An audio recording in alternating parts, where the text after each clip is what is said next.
Alrighty, I've got a fun one here for you. This is going to be my Jump to Lightspeed Legendary tier list. I'm going to rank and discuss all 20 legendaries from Jump to Lightspeed, but that's not all I'm going to be doing. Also going to have a discussion about legendaries in general. Before we get going, please hit that subscribe button. And if you haven't yet checked my Patreon and you're looking for some more content from me, link is in the description. But let's get right to it. So the goals here. The first thing I'm going to do is talk about legendaries in general and what's kind of going on with their power level since the release of the game. I'm going to talk about briefly the legendaries from the first three sets, kind of compare the power level of these cards, the excitement level of these cards, and really try to dig deep into legendaries as a whole, because these are the exciting cards to open from booster packs. These are like supposed to be unique and interesting, and a lot of them, I hope, should be powerful. And we are seeing a bit of a maybe dip in the overall hit rate on these legendaries. After that, we'll get into the main focus of this video, which is, of course, to rate and discuss every single legendary from Jump to Lightspeed, see where some of them might fit in, see how many of them have potential to have like competitive play. Remember, this is a for fun thing, not trying to take this too seriously, and this is not a financial video. I don't really know where the price on these cards will be. It is not my concern when making a video like this, so just keep that in mind. I'm not giving you any sort of like advice there when it comes to purchasing or like which one of these legendaries I think might be worth a lot of money. All right, so let's start with Spark of Rebellion. So this is a lot of the time where we kind of compare legendaries to this set. The legendaries in this set were crazy good. If you look at the weakest four, so the weakest four legendaries, in my opinion, in this set were Change of Heart, Black 1, Force Lightning, and Mace Windu. Now, most of those didn't see any play, although Change of Heart did see some sideboard play in yellow decks. Mace Windu, very fringe, but like sometimes. Black 1 and Force Lightning essentially have seen no play. After that, though, probably the next on this list as the 11th best or like the 5th worst legendary in the set was Devastator. And Devastator has been just a core card. Now, it's not a card that gets like 3 times play in all green decks, but it's certainly been either a main deck or sideboard card. It's probably going to see even more play going forward with the release of Piet. Past that, you have cards like Home 1, Super Laser Blast, that's like the next best. And like, you know, the 8 core here are like the 4 double aspect cards: Vader, Luke, Avenger, Boba Fett, Millennium Falcon. Like, these cards are all incredibly powerful and iconic and interesting to open and fun. And this maybe for some is too pushed of a legendary pile, because, you know, I do know that a lot of these cards ended up being quite expensive, especially on release. Maybe this set had too many staples in the legendary. I would be one that would prefer more legendaries look like this pile of cards than the pile of cards that we are going to see following this. But maybe there is a middle ground where you get iconic staples like Vader and Luke, but don't have your 9th or 10th best legendary be something like Home 1, which is still basically a staple. And you get a little bit of a tune down towards there. But this is what I'd like more sets to look like when it comes to the legendary power level. They weren't all hits. I talked about a few that weren't, but even the misses here, like Change of Heart, Force Lightning, do have like some interesting implications, and they might see more play at some point. So let's take a look at the next set now. This is Shadows.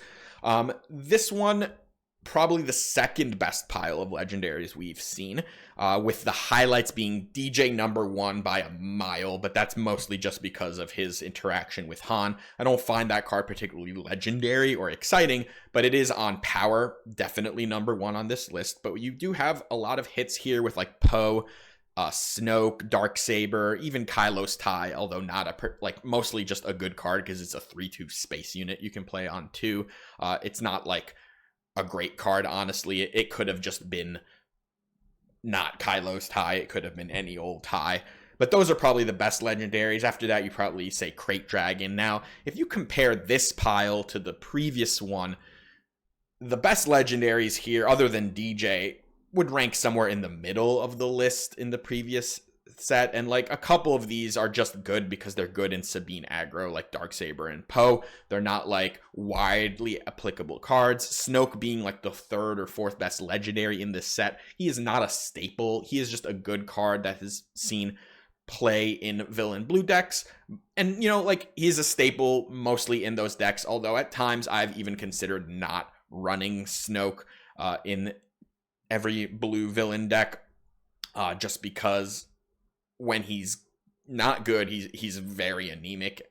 But overall, the power level past that, almost every other card in this list is tied for worst on the previous list. Like, you would put Rey, Mandalorian, Second Chance, Finalizer, Rule of Respect, Endless Legions, Kylo, Dryden, Final Showdown, Evacuate. All those cards are like 13th, 14th, 15th if they were on the previous list, and they are all, and they are like the sixth.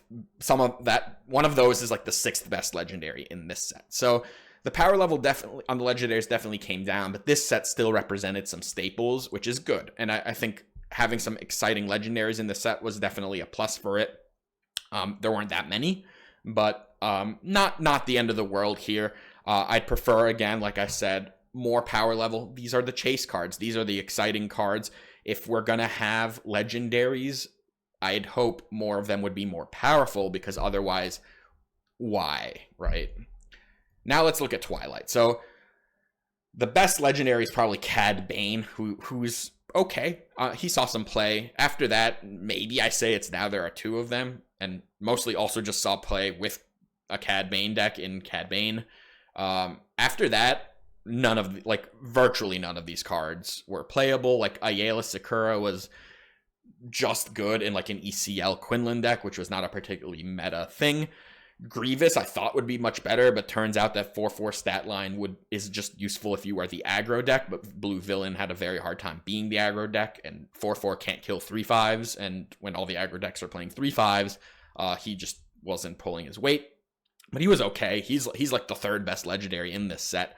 The rest of this is a total miss, unfortunately, in terms of power level. There's some cool cards, like Ahsoka's a cool card, Chancellor Palpatine's a cool card, but there's not a lot of power here. And for the most part, opening legendaries in this set did not give you cards that were going to be competitive in the meta. So this one, we're even further away from Shadows. So Shadows went further from Spark, but still had meta staples. Twilight had virtually no meta staples and very little power in its legendary slot. So from here, we are going now into the list of legendaries from Jump to Lightspeed, and it's going to look much more similar to Twilight, unfortunately for me, I guess, but maybe not unfortunately for everyone. There is some cool cards. There are some powerful ones, but we are also getting 20 of them, so there's even more. There was 16 in the previous three sets. You get 4 more. Their rarity has slightly decreased, so you get them more frequently now, but you have more of them to chase. And it was a bit difficult for me to rank them in like one by one, because a lot of them I just like put in piles because I didn't see any power in them. So here's 20 to 18, Executor, Shadowcaster, and Scramble Fighters. So first of all, Executor at 11 cost. It's very difficult to even play 4 cost units in this game that don't immediately do something to help you. And making 3 TIE Fighters for 11 resources and a big unit does not help you do anything against decks, like against anyone pressuring you. This is a blank. Against decks trying to like go over the top of you, it's still just susceptible to removal. Executor is a very iconic ship. This card is nowhere near the power level of cards like Devastator from Spark or Avenger from Spark. I'm not even sure it's better than Finalizer. The card feels pretty much like a giant miss, unfortunately. Now, it looks absolutely amazing, especially in its Prestige variant, but I don't expect this card to do very much currently. Shadowcaster, it looks like it was built to be played with Thrawn. Unfortunately, it's just so slow. It's a 6 cost do nothing with kind of weak stats. that then requires even more synergy, and also that you get like one more trigger on your when defeated. It's, yeah, it doesn't look powerful. There's not much I can see doing with it. Again, it's just maybe in Thrawn is the idea, but it seems more, this is kind of for me the definition of a win more card, in the sense that like if you can do the thing, like play this for 6 and then next turn do the thing, you probably would have been able to do the thing regardless. You probably just didn't need Shadowcaster. If you had just played like a 6 cost card that was good, like Ruthless Raider, you probably would have just been in a better spot than playing Shadowcaster. Executor's kind of in that same spot, to be honest. If you're able to like spend 11 on this card and have it do the thing, then you probably could have just spent 11 doing anything else. Scramble Fighters is the last one on this list. 7 cost to make 8 1/1s. If they could attack base, this could have been interesting, but they can't. So like, what, you're gonna just like ram 7 of the 8 of them into like an Avenger and use it as like a removal for a big unit? Like if you had infinite resources that you could play this and some other pumps, I guess they could trade more effectively, but the card already costs 7. Looks very weak to me. The next list is 17 to 15. So we've got Ghost here, which, you know, it's like it's a 5 cost 5/6 that you have to play in like a theme deck with Hera for the most part. It's like not the worst card. It just doesn't spark much excitement from me. I don't think a full Spectre deck is going to be that powerful. Hondo and Naka, you know, if he wasn't double blue, there'd probably be some more interest for me in this, but like the Iden card released in this same set, who's a 4/3 shielded for 4 that can also be a pilot, is just better. And this is a legendary in a double aspect, so definitely I think needed just some more oomph to get there. And Unity of Purpose, I think, is one of the cooler cards, but I'm not even sure this is better than Attack Pattern Delta, which costs 3. For 6 cost, I mean, you're spending your whole turn to pump your board. You need many units in play. Like, you need probably 3 different costs of 3 different named units, and probably like 5 plus to actually like get value from this. And that board state looks almost unimaginable to create, but this is one I will try. Like I am going to probably try to play Unity of Purpose in a double green deck and see what I can actually do with this, because it's kind of cool, but I don't know. Like I just think it ended up being way too expensive. All right, 14 to 12, some more cards like Invincible. I know it was made to kind of combo with Trench, but Trench costing 3 to deploy, I think makes him dead on arrival for the most part. But Invincible at least is interesting with Dooku, because you can play Invincible on turn 2 if you play a yellow Dooku deck. Other than that, it's mostly just a pile of stats, which is fine. It's not like bad to play with Dooku on turn 2. It's not like incredible. It's just solid.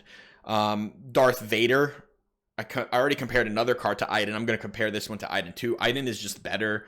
Giving +3/+3 and a shield is better than giving +3/+3 and this pinging effect.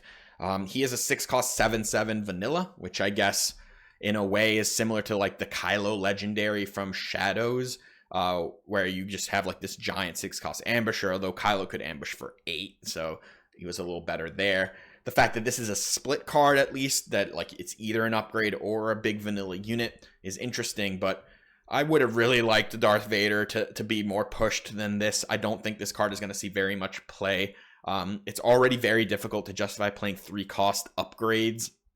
The fact that you can only put this on vehicles is restricting. There's going to be more upgrade removal and more bounce in this format with how upgrades were kind of incorporated with the release of pilots. So I don't know, like I just don't think he's good enough when like we have other, like you can only play a certain amount of these pilots, and there's usually just better options. And the last one on this list is Nebula Ignition. For the most part, it just looks like a bad version of Super Laser Blast, although finally heroes can play a board wipe.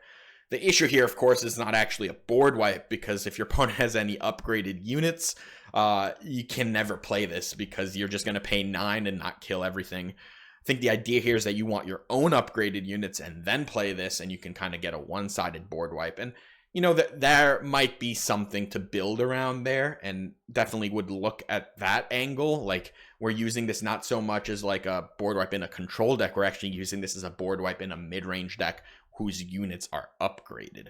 And in that case, it looks more interesting, because most of the time when you're playing Super Laser Blast in your deck, you can't like it's very telegraphed, because you have to like not play units out, and then your opponent, you can usually rebuild first. But in this case, you can just play your mid-range game out and just play your units out, and as long as you are planning to have them upgraded, Nebula Englishin could be a card that works well with that. So that's why I've bumped it up on this list past the rest of the cards we've seen. All right, 11-7 is just a pile of big ships. I don't expect most of these cards to see any competitive play, or maybe they'll be like fringe sideboard play or like one-of play. Profundity looks to me like a good sideboard card, to be honest. It looks better to me than Crate Dragon for the most part against a lot of like control decks. That's where Crate Dragon really shine. Now, Crate Dragon would be better if you are pushing a bunch of damage and he's just your finisher. But Profundity, essentially representing a giant unit that has to be removed, is going to give you often like 4-for-1 card advantage. It kind of plays pillage on play and on defeat, especially if your hand is very light, and that's very powerful. So I don't think it's a main deck card, but it looks like a card that could see play in red hero decks in sideboards against hard control decks. So we finally found one that I do think could see some play in the right meta. Home 1, I also don't think is that great. The issue here is that even when it costs 6, I'm not sure it's amazing, because yes, if it always costs 6, we'd probably like it, but your opponent needing 3 or more space units in play means they still have 2 more after you ambush with this, and this is not going to stabilize you because it doesn't have Sentinel. So maybe the idea here was with Akbar, who's giving your opponent weak ships while he's exhausting units, and then you turn on the Home 1. I don't know if that strategy is actually that viable. Yeah, like, you need to be getting overrun for this to get cheap. It's of course really bad if it costs 9, so we're only really ever going to talk about this as a 6 cost play, and I'm not even sure it's good enough at 6 cost. Radiant 7 is a cool little ship. It's a capital ship, which means Piet can play this on his flip turn. Indirect damage, I don't think it's amazing most of the time unless you get a critical mass of it, because when your opponent can just soak up most of it, it's fine, especially if you're not an aggressive deck and they can just like, okay, you play your 5-6 and I just take 5 to my base. I don't shrink any of my units. But if you are forcing your opponent to like have tension between putting damage into their base and onto their units, and this of course gets much better because it shrinks units. So this one as like a mid-rangey TDR target potentially, or as like a Piet card, although I don't think yellow Piet's really where Piet's at, could be a little interesting. But yeah, I do think the issue with the indirect is that you really would only want to include this if you are pushing lots of indirect damage and are also pushing base damage to make it give your opponent much more of a tension in their choice. I've also put Starhawk on this list, mostly because it is absolutely a broken line of text. I think mostly the card will just end up being too expensive to see play, but if you ever play this and ready up, you should win the game. It's interesting that you can make Endless Legion cost half, right? So like it would cost 8 if you're playing it in a non-double green deck, but of course you can just play it for 8 after you play Starhawk, and most likely win the game off of that. You can play something like Tech and then play your whole resource row. So like the reason it's on this list is not so much that I think it'll see a lot of play, but just because there is a broken line of text on it, and sometimes broken line of texts do make it, right? It has ambush, so at least it's going to come in and kill something, but 9 cost is a lot. Like, you have to always look at what other things cost 9 in this game that see play, and it's very little. It's like Avenger is the highlight there, and Avenger is crazy. And we're going to look at a blue card right now, Annihilator, who's not as good as Avenger, but it does a similar thing to Avenger when it comes into play and killing an opponent's unit, although you get to choose, which is better. And you also get to just like rip every copy of the card from their deck. So Annihilator is cool. Annihilator looks to me like a mirror winner sort of card, the way Devastator often was treated. Piet, of course, gets to play this for 9, but this is going to be a situation where, like, if you have Annihilator and you Annihilator your opponent's Avenger, or your opponent's Devastator, or your opponent's Annihilator, and you get to hit all the rest of those copies out of their deck in hand, and now you have this giant chip that they have to kill, and if they kill it, you get to re-kill something, right? So they're not going to want to like Avenger your Annihilator, because then you can kill the Avenger back. They're not going to want to like Devastator your Annihilator if they have 12 resources, because you get to kill their Devastator back. So they have to use removal on it. So that's where Annihilator looks good to me, as like a pure mirror buster sort of card, and that will probably be enough to maybe give it some fringe playability.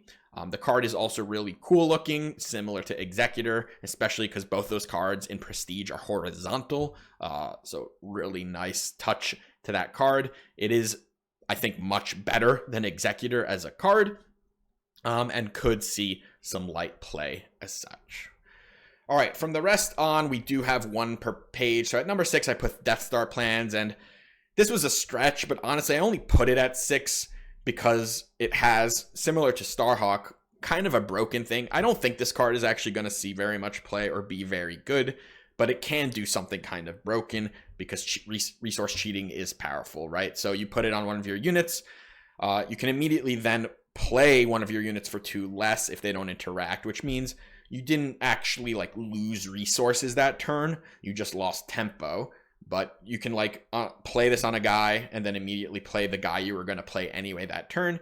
But the real kicker is the next turn. If your opponent can't interact with this, of course, you can play something for 2 cheaper. And that's similar to what Piet does. And Piet is kind of breaking rules, and this breaks rules also.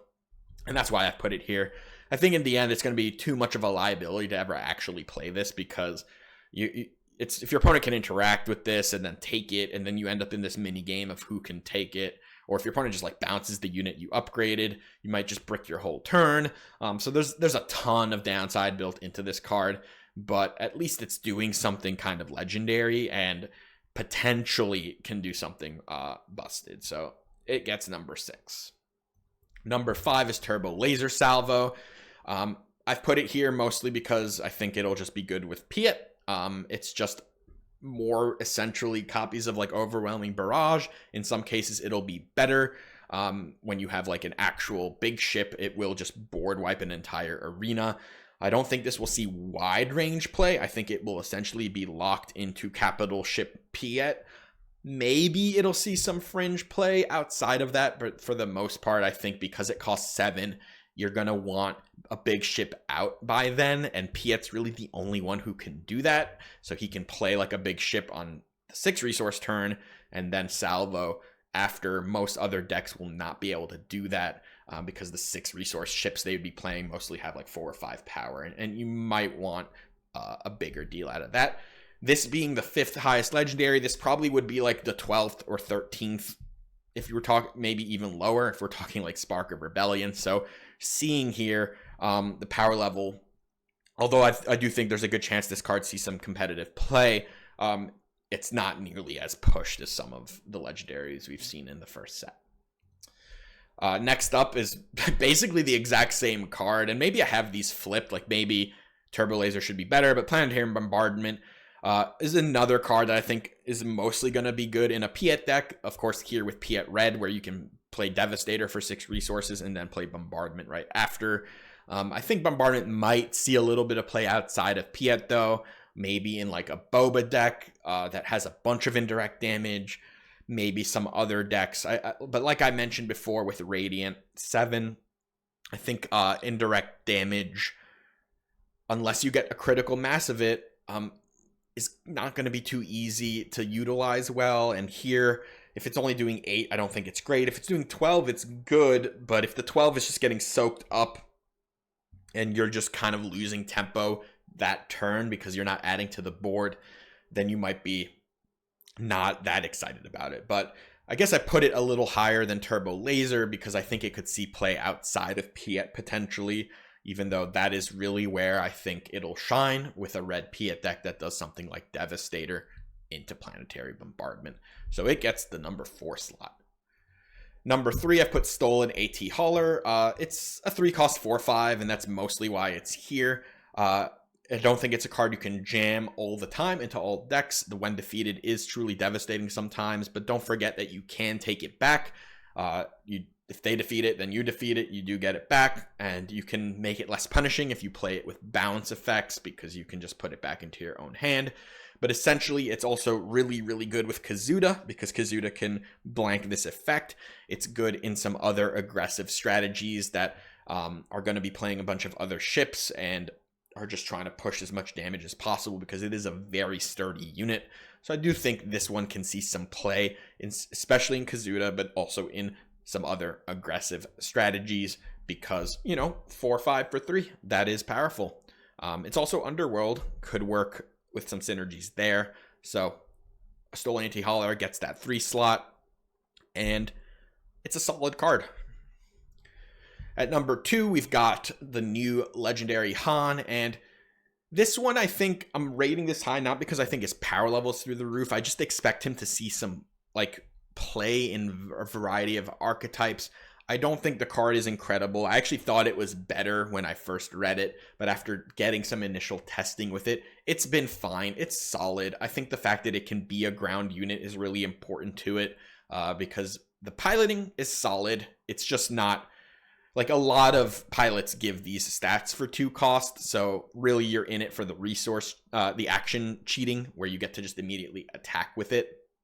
Most of the time, even if you're playing this on a Falcon, you're just going face anyway. So I haven't seen the shoot first part of the Millennium Falcon synergy come up too often, although it's pure upside. So we're not going to look a gift horse in the mouth.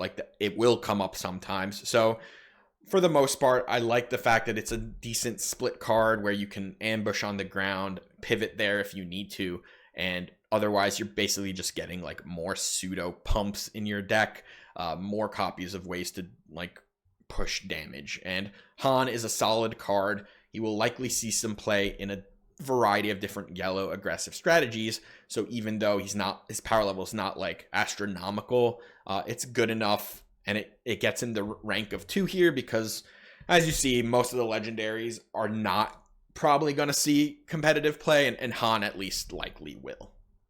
And number 1, we've got Devastator, and this one is very good. This is the kind of card that is going to likely show up in a variety of places. We talked about Piet already with this. Him being able to bring this out for 6 is crazy good, especially when you can follow up with Planetary Bombardment. But any deck playing triple Dark Raid is going to have to look very closely at this card as well. So that's things like Django, potentially the new Boba deck that really benefits from that indirect damage targeting that Devastator allows you to do. It's one of the craziest things to triple Dark Raid out or sneak attack out, representing potential 13 damage to base when you do that, or 9 damage to base plus 4 into units. Very powerful effect overall. This one definitely deserves its legendary status. It's a powerful card. I don't think the triple Dark Raid thing with it is kind of broken. So it does also give you some unfair aspects. You're getting that resource cheating the same way Piet does, right? So you can play them on that 6 resource turn when you do triple Dark Raid. And with Django, if Django's out, you can exhaust an entire board with this. And usually you're using Devastator as your final push in decks like that, or decks like the Boba. You might see some play in other strategies as well, although those are the triple Dark Raid strategies, and the Piet are the places I've looked for it currently. But I do think this one deserves its number 1 slot. The card looks amazing in Prestige variant as well, so this is a cool one, and would be excited to crack this one. All right, that's my wrap up. Like I mentioned, I don't think the legendaries in this set for the most part are very powerful, and that's not the end of the world. There are a lot of very good cards in this set as a whole, so I just wanted to cover them. I wanted to talk a bit about how I've seen legendaries progress since the beginning of the game's release. Like I said, personally would prefer some more power level be put into these cards. They are the rarest cards. It would be nice to be able to like get them into more decks, and like kind of enjoy the chase of that, and like enjoy just using them in more archetypes. But you know, in the end, it doesn't matter that much. The game is still incredible regardless of whether or not there's power level in legendaries or rares or uncommons or commons. Like once we put the cards on the table and play with them, it sort of stops mattering what the little rarity symbol on them ends up being. But let me know what you think of the legendaries in this set. Let me know what you think about legendaries in general. And until next time, take care.